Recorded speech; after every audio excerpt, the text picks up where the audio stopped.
ginagawan ko sila ng sabaw araw-araw. Tira na silang magkasakit. Parang mababa yung tingin nila sa'yo kasi nga nasa bahay ka.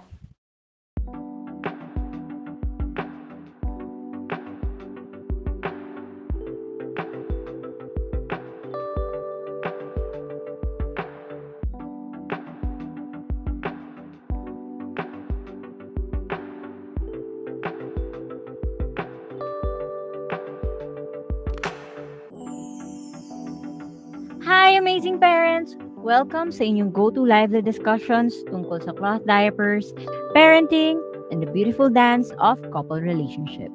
Uploading po tayo every Friday night. I'm your host, I'm Mommy Eds, and tonight, sa Parent Stories, pakinggan ang ilang tips sa pagluluto ng nutritious pero tipid na mga pagkain para sa ating pamilya.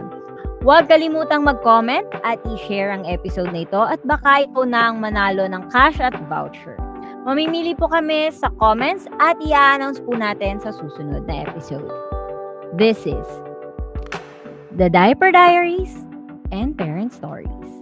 Find your favorite cozy spot and let's jump right in.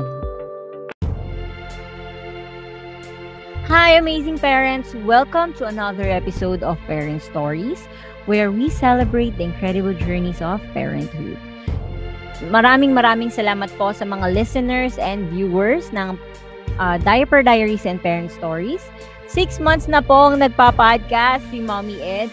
Maraming salamat po sa patuloy na pagtutok. Ngayon po ay papakilala na natin ang ating guest.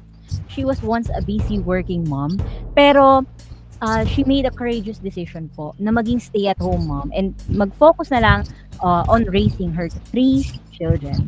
So let's give a warm welcome po to Mommy Lois. Mommy Lois! Hello po! Ayan, thank you so much po for joining us today, Mommy. Salamat din po at naimbitahan niyo ako para ma-share yung experience ko. Ayan, kamusta naman ang iyong gabi? Eto, medyo pahinga na. Alam niyo naman, sa umaga, kilusan. Yes. Ayan, Mommy Lois, let's start from the beginning po. You were a working mom with a demanding job, di ba? Nagtrabaho kayo sa mga factory, tama po ba? Yes And po. then, what made you and your family decide that it was time for you to stay at home na po? Kasi po, bali noon, nandyan yung parents ko, yung nanay ko para alagaan yung mga anak ko.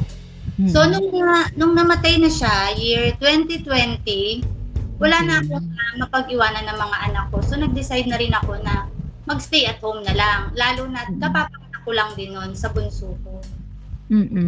So, parang yun yung naging way na maging stay at home mama ko. Paano ka nag-adjust? Kasi syempre, nakakapanibago yun. Dati talagang todo kayod ka para sa iyong mga anak. Tapos bigla ka magiging stay at home mom. Sa totoo lang, sobrang hirap po kasi sa dalawang anak ko, yung nanay ko talaga yung nag-alaga. Trabaho lang, focus lang sa trabaho, kailangan ko kasi magkapera para mas matustusan yung pangangailangan ng mga anak ko. So, nung dumating na sa point na ako na yung nag-aalaga sa mga anak ko, parang, ganito pala kahirap maging isang nanay. Minsan, sabi ko nga na, bakit hindi kaya sa akin sinabi ng magulang ko na ganito pala kahirap? Naku, ito pala yung pinagdaanan ng magulang ko noon na hindi ko alam.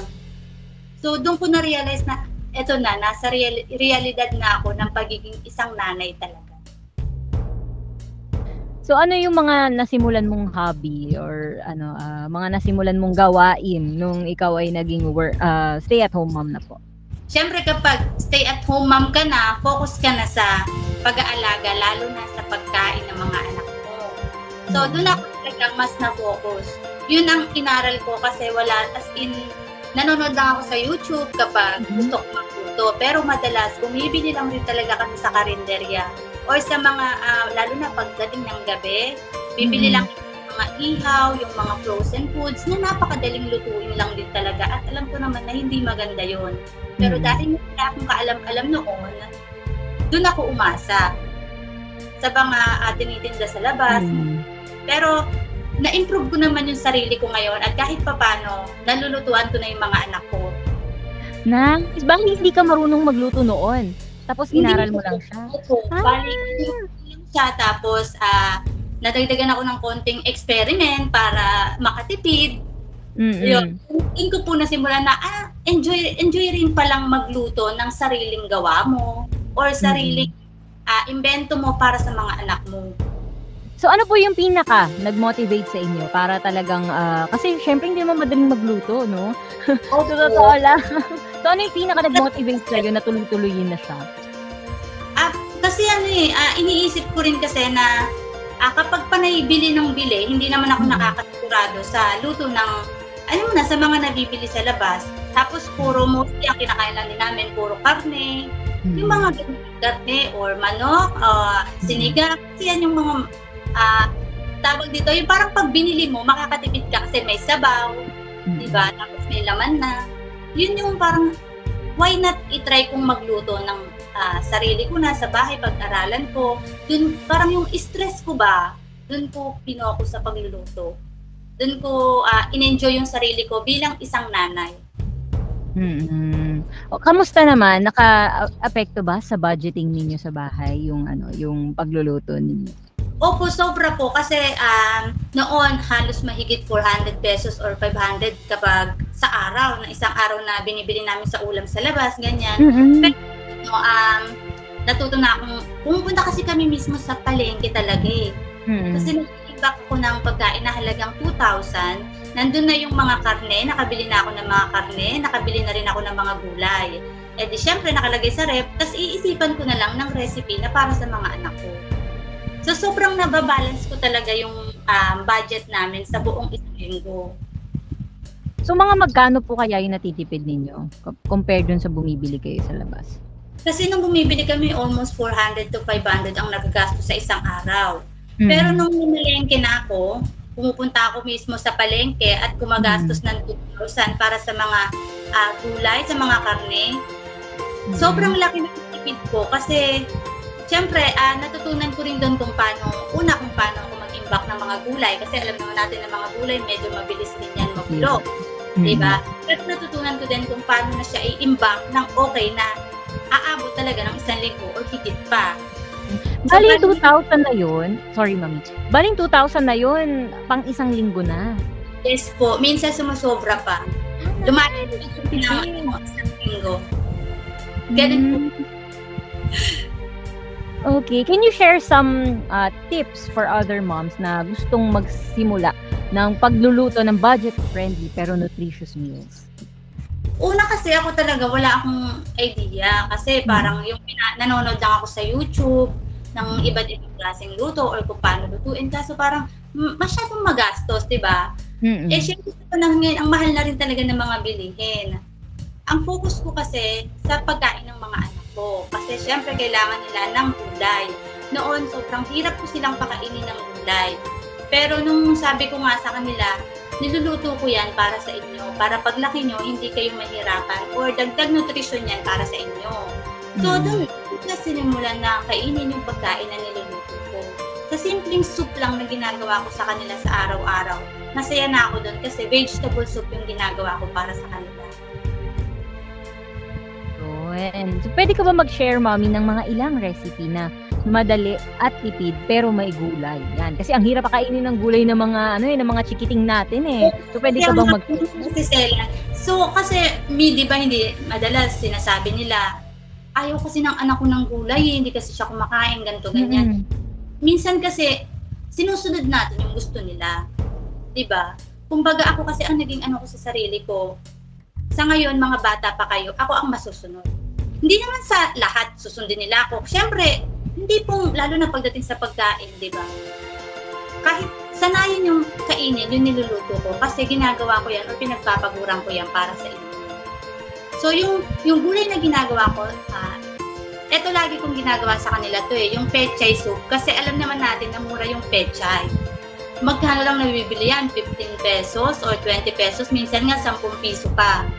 So, bibili ako ng 2 pork ng pechay. Tapos, magpapakulo ako ng tubig. Sa pakulong tubig na yun, magsasama ako ng white onion na hiniwa ko. Kahit kalahati lang ng white onion, hindi naman kailangan ng buo. Pero nakadepende yun sa'yo kung gaano karaming white onion ang ilalagay mo. Yung white onion kasi, ginagamit ko siya sa mga sabaw na ginagawa ko. para mas manamis-namis yung lasa. Yun kasi yung tulong ng white onion.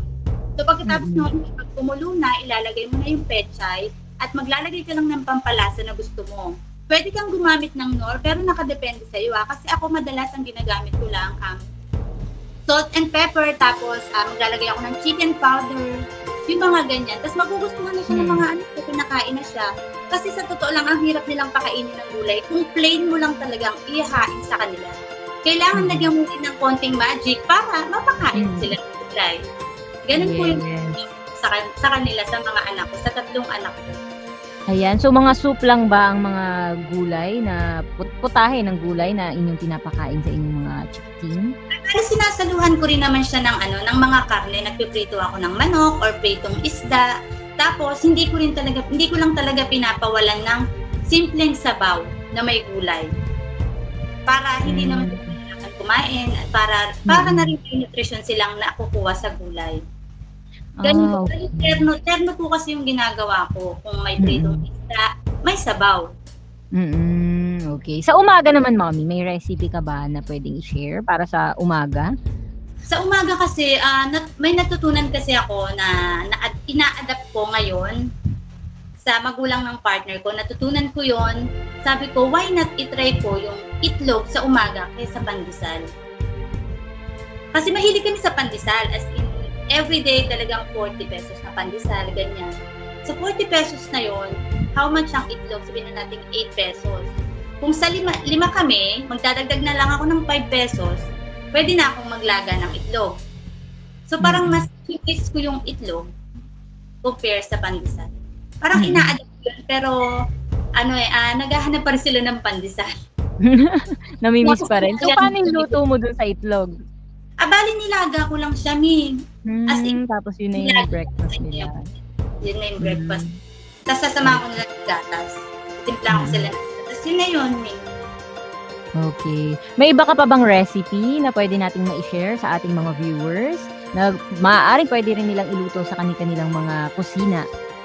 So kung gusto niyo naman ng prito, pwede niyo kunwari fried vegetable. Yung carrots, kung hirap na hirap kayong pakainin yung mga anak niyo, pwede niyo siyang gawing style okoy. Hihiwain niyo yung carrots ng Chilean cut, yung papahaba. Then samahan niyo rin ulit ng white onion. Mahilig po talaga ako sa white onion kasi yung lasa niya is manamis-namis talaga at nalalasahan niyo ng mga bata. Hindi yung, di ba kasi yung isang onion is medyo malasa talaga. Oo. So yung white onion yun. Carrot and one white onion. Yun, pwede yung pagsamahin nyo and then ihalo sa tasa. Lagyan ng isang itlog, kunting harina, lagyan ng pampalasa. Tapos haluin na. Then iprito nyo na ng 3 minutes, baliktaran. Okay na yun, Mi. Nauulam na yun. Gulay na, no? Napakain na ng gulay ang mga chikiting. Opo. Fried carrots, parang okoy style. Oo. Talagang hahanapan lang natin ng solusyon kung paano maipupuslit yung mga gulay dun sa kinakain nila. Talaga baka sigurado tayo na kumakain sila ng gulay or mapakain natin sila ng gulay kasi napakahalaga niya. Kahit ako nung bata ako, medyo maaari din talaga ako sa gulay. Pero iba din pala talaga kapag nanay ka na. Ikaw na yung, hindi, kainin mo yan. Parang yung nanay ko. Yung nanay ko, hindi, kainin mo yan. Hindi, ayoko. Umiiyak-iyak pa ako. Pero kapag nanay na pala, iba rin pala talaga yung feeling mo. Kailangan gusto na mapakain ng gulay yung mga anak mo. At napansin ko noon, nung nilulutuan ko sila or ginagawan ko sila ng sabaw araw-araw. Vegetable soup, bihira na silang magkasakit. Kahit hindi ko na sila i-vitamins, bihira na rin talaga sila magkasakit. Kung magkakasakit man sila, yun ay dala ng, sabihin natin, panahon, di ba? Kasi hindi naman din natin may iwasan. Pero bihira na lang talaga. Dati noon sakit din talaga sila. Yes, iba talaga ang gulay, Opo. Kaya yun po talaga yung pinupush ko sa mga anak ko. Hanggat bata pa sila, sundin muna nila ako. Dahil pagtanda nila, kung gusto nilang kumain ng masasarap or mag-unlimited pa sila, walang problema. Di ba, Mi? Kasi malalaki kanya-kanya na silang desisyon. Hindi na natin alam, hindi na natin yung kakainin nila. Yes. Oo, kung susundin natin yung mga gusto nila, baka ang araw-araw kainin yan, puro candy. Kasi yun yung mga gusto nila. Oh, yes, puro lollipop. Yes. Kapag tinatanong ko sila, anong gusto niyong ulam? Itlog, hotdog, o hindi ko na lang rin sila tatanungin. Ako na lang yung magluluto ng sarili ko. Kasi ganun yung mga bata di ba, Mi? Mas gusto nila yung yung favorite nilang itlog, hotdog. Totoo. Yan. Sa ngayon, sundin niyo po muna ang aming mga hinahain sa inyo, kayong mga bata. Paglaki nyo, bahala kayo kung anong kainin nyo, kahit magpares overload kayo, ganon. Kasi hindi na talaga natin sila makokontrol paglaki nila. May kanya-kanya na sila desisyon sa buhay nila. Yun po yung lagi kong sinasabi sa kanila. Ayan. So before we wrap up, Mami Lois, what's the biggest lesson po you've learned from your journey? So, ngayon kasi dati nagpapa-apekto ako sa mga sinasabi ng iba. Na kesyo, ay, ang payat mo na, ay, napapabayaan mo na yung sarili mo. Yung mga salita nilang ganun, syempre masakit sa akin yung bilang ina, bilang housewife na nasa bahay, nag-aasikaso sa mga anak. So, yung natutunan ko doon, ng mga panahon na nai-stress ako dahil sa mga sinasabi nila, oo nga, napapabaya ako, na parang biniblame ko rin yung sarili ko. Not knowing na naaalagaan ko naman ng ayos yung mga anak ko. Kaya ngayon ang biggest lesson ko ay hindi ko napapansinin yung mga sasabihin ng iba. As long na nagagawa ko yung obligasyon ko sa mga anak ko, okay na ako doon. Sa ngayon, mapapabayaan ko yung sarili ko, hindi ko mapapansin gaano yung sarili ko, pero alam ko na yung mga anak ko naman ay naaalagaan ko ng ayos. Yes. Tapos minsan lang bata, minsan lang sila nandiyan sa tabi mo at minsan mo lang sila aalagaan. Kaya ako, ine-enjoy ko na yung mga panahon na naaalagaan ko sila kasi may possibility, dadating tayo sa point na maglalaki yung mga anak natin. Kung gusto natin magtrabaho, pwede ba tayong makapagtrabaho at mapaglalaanan natin yung oras, yung sarili natin.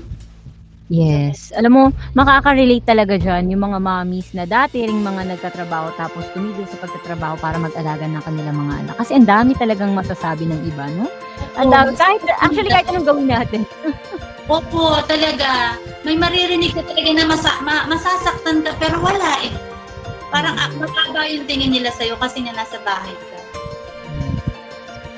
Ayun. So, thank you so much po for sharing your story with us today, Mami Lois. Thank you din po, Ami. Ayan, napaunlakan niyo po kami. Maraming salamat po. So, meron pa po ba kayong gustong i-share sa kanila sa huling pagkakataon? So, ito, i-share ko lang sa mga mommies na nakakapanood ng video na ito or makakapanood ng video na ito. Sa ngayon po, wag po nating sundin yung wag po nating tanungin yung mga anak natin kung ano yung gusto nilang kainin. Pagkos magluto na tayo ng pagkain na para sa kanila at ihain na lang natin. At kung ayawan man nila, ang magiging choice na lang natin is, sige, wag ka munang kumain. Antayin mong magutom, antayin mong magutom ka, then kapag nagutom ka na, ito lang yung pagkain na isi-serve ko sa'yo. Wala akong pagkain. Ayun kasi yung naging paraan ko sa mga anak ko. Kung paano ko sila napakain ng gulay. Yes. Tiis lang talaga. Doon sila na parang, ay, no choice na ako, kailangan ko kainin to. Hanggang sa nasabi na silang kumain ng gulay. Ganun po yung ako talaga, Mi. Pero hindi yan, mahirap din yan. Ang hirap na kapag umiiyak na yung anak mo kasi may gustong ibang kainin. Yes po, sobrang hirap. Pero kung susundin ko po sila, kung susundin ko yung mga anak ko, bali, kung ano lang yung gusto nila, yun na yung kakainin nila. Hindi rin ako nagpakananay para sa kanila. Yan, maraming salamat po, Mami Lois. Ayan, nasa comment section po ang page ni Mami Lois. I-follow nyo po at marami po kayong matututunan sa kanyang mga reels. Ayan, at talagang siksik ang kanyang mga content. So, nandyan po sa comment section. Ayan. Thank you, Mami Lois. Maraming salamat po. Opo. Have a great night po. Bye! Nakakatuwa yung usapan natin ngayon. Natutunan ko na may mga changes sa buhay natin that can lead to the most rewarding experience sa buhay natin. Diba? Katulad nung nangyari kay Mami Lois, dun sa dati siyang working mom, tapos bigla siyang naging stay-at-home mom. Mahirap yon, pero dun niya na-realize yung importance of being present for our children, di ba? Natuto rin tayo ng great tips sa pagluluto ng nutritious pero budget-friendly meals. Ayan. So, thank you po for tuning in to Diaper Diaries and Parent Stories. remember, it's the small, everyday moments that make a big difference in our children's lives. Good night po. Bye!